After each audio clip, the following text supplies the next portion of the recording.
Okay, so here we've got a big daddy bike. So this is going to the same guy that's having the 87 CR125 that I just did. And this is a 1985 CR500. So the 85 is the biggest horsepower producing CR500 engine.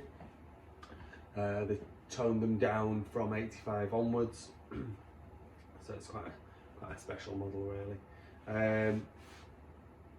This one, unfortunately, when we bought it, it said that it ran about 10 years ago when it was parked up.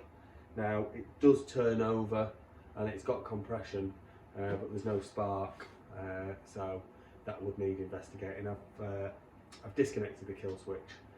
I've tried a different plug. There's no plug cap on it, so I put a plug cap on, a new plug cap. It didn't make any difference. Now I can see that it's like a Chinese coil, so it's possibly that. It's possibly something else. So I just haven't investigated it any further. So that's that. Unfortunately, it's not going to run. But the rest of the bike looks in decent-ish condition, really. The frame looks to be in good condition, although someone's painted it, not the whole thing, in an orangey red. Not quite 100% match the original Honda. And then the rest of it's just a bit weathered and it just needs a bit of going through and a bit of sorting out.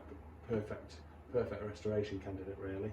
So we'll try and have a look at some of the bits on it. Point out good and bad bits really, and then we'll do the gearbox check, and then that'll be us. So overall, it does look in decent condition. It's the original front pipe with a few dings on it. Someone sprayed it this gloss black. It's got a few dings, like I said. They'll blow out. Could do with it being blasted and painted matte black with a heat-proof paint. The water pump, so you can see there's a bit of corrosion around there. So this magnesium casing could do with being replaced with an aluminium one with the more modern style inspection cover. Obviously that's not, totally period, but it is the way to do it if you're going to be riding the bike or using it. The magnesium casings, repairing them is something that is a forever job. You just keep on doing it and doing it and doing it, and it's a pain. So it'd be worth keeping that casing, but getting an aluminium one.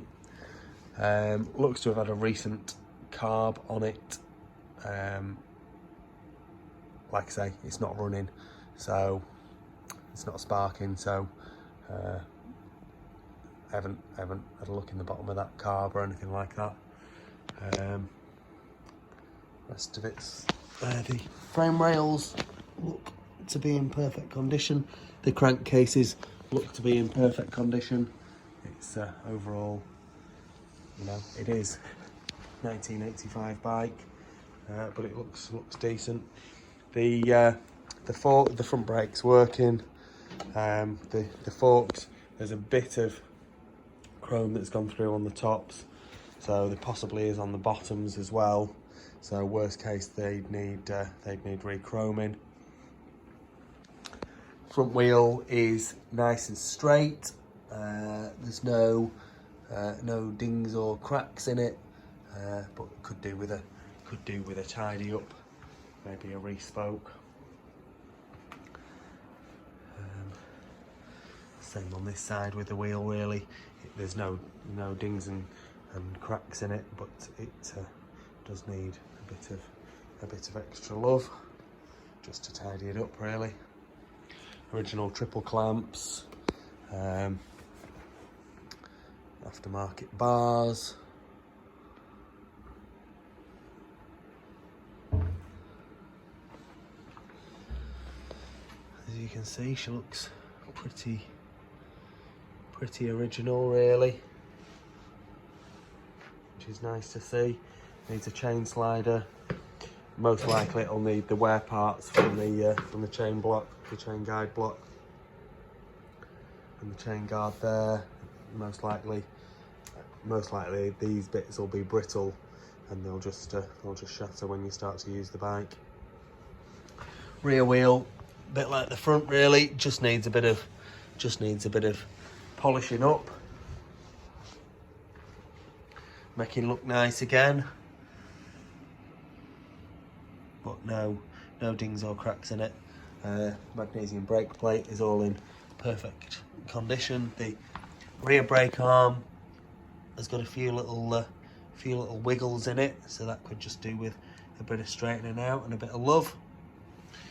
There's bits of overspray on bits of the bike, but the rest of it looks to be in good nick. The swing arm looks to be in good nick, and then it's missing the silencer, which I noticed.